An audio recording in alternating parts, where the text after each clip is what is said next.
It's a Webley. English, ain't it? Yeah, Webley-Fosbery, 45 automatic, 8 shot. They don't make them anymore. How many gone out of it? Well, none, because it's 38.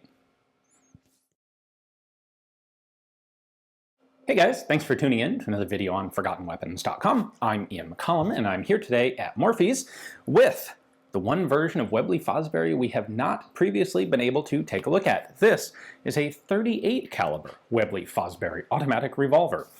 And it's really unfortunate that these didn't do better. Really, Webley deserved to do much better with this pistol than they actually did. This turned out to be a dismal flop. So the setting is basically 1902. The Webley-Fosbery automatic revolver in caliber .455 Webley was introduced by the Webley Company in 1901. It was presented, it was used at the 1901 and the 1902 Bisley Shooting Championships, and it proved pretty darn popular. They won a bunch of places. A bunch of the, the first, second, and third places went to shooters with Webley-Fosberys. But there were a couple problems. So right at this time period, the Boer War had ended, and so military demand for revolvers had dropped precipitously. That was, of course, a big part of Webley's business, and that had fallen off.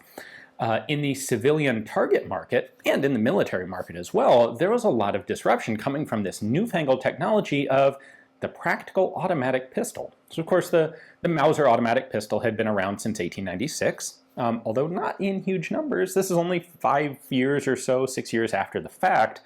Well, now there's a new contender, and this is John Browning and the Colt Company in the United States manufacturing new 38 caliber automatic pistols that are really making quite a splash.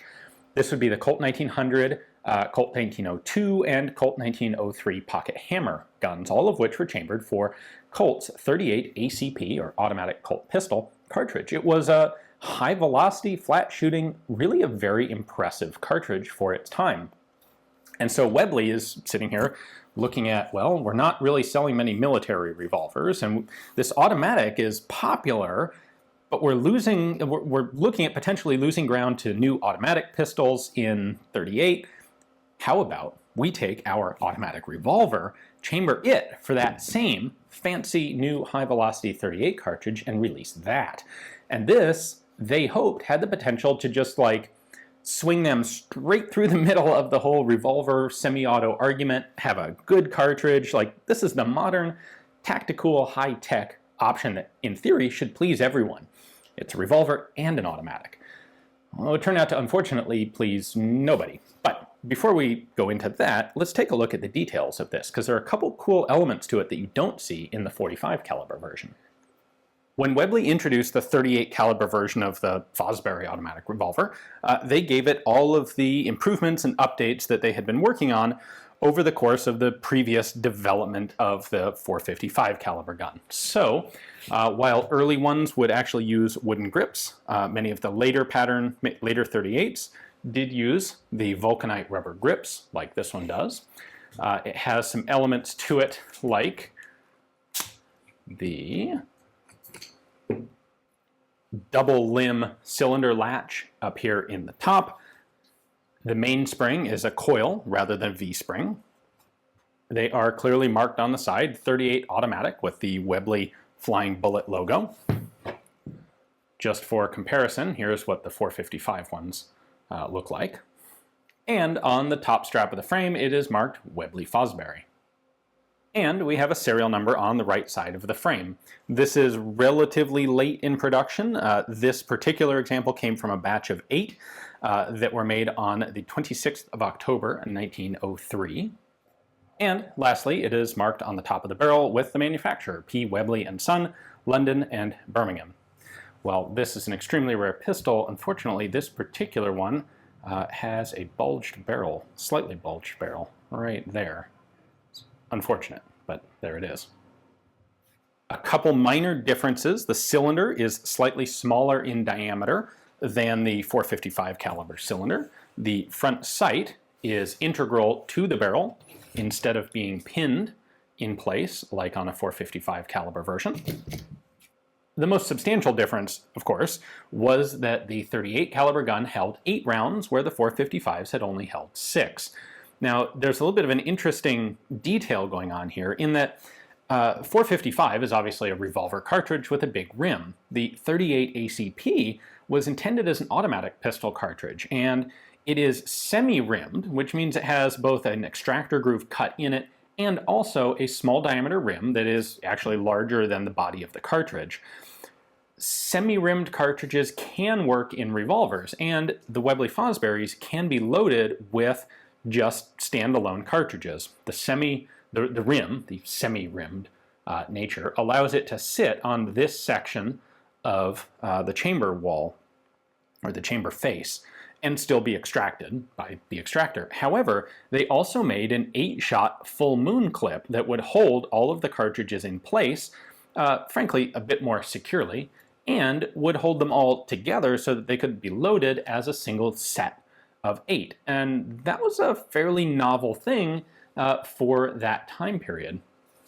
So you can see the little scalloped cut. It's almost star-shaped in a way that you don't see on most modern full moon and half moon clips. Now, like the 455s, of course, the basic action of this is you would cock the gun. When you fire it, recoil action is going to cycle the top half of the gun backwards, which runs a cam on the outside of the cylinder, and it indexes the cylinder 1 position, and it recocks the hammer. Unlike most revolvers, these then have a safety catch, which you can engage only when the hammer is cocked, which locks the frame in place and it locks the hammer, so the gun can't be fired. If you are interested in the specific other variations and the development of the Webley-Fosbery, I have a couple of good videos on the 455 caliber versions that I would suggest you take a look at. Production of the 38 caliber Webley-Fosbery revolver began in May of 1903. The gun was formally launched to the public in 1903. The first recorded sale was in July of 1903, and production would continue through the end of January 1904. And by that point, the factory had assembled 341 of these revolvers. The problem was they hadn't seen that expected big surge of demand. In fact, there was very little demand. Nobody wanted these. It would take them many, many years to actually sell off all of those revolvers. And in fact, they didn't ever manage to sell all of them because the factory went and converted a number of them back to 455 caliber guns just to move them out the door. So of those 341 originally produced, not even all of them left the factory as 38s, which is a little bit odd. One would think that Webley's plan in this gun was pretty solid. Like, the gun's 5 ounces lighter than a 455. It's fast to empty because, of course, it's a top break revolver, so you pop it open and all 8 cartridges come out. It's fast to reload because you've got those full moon clips, much faster than one of the 45 caliber guns, unless you wanted to go out and get, you know, Prideaux type speed loaders for it.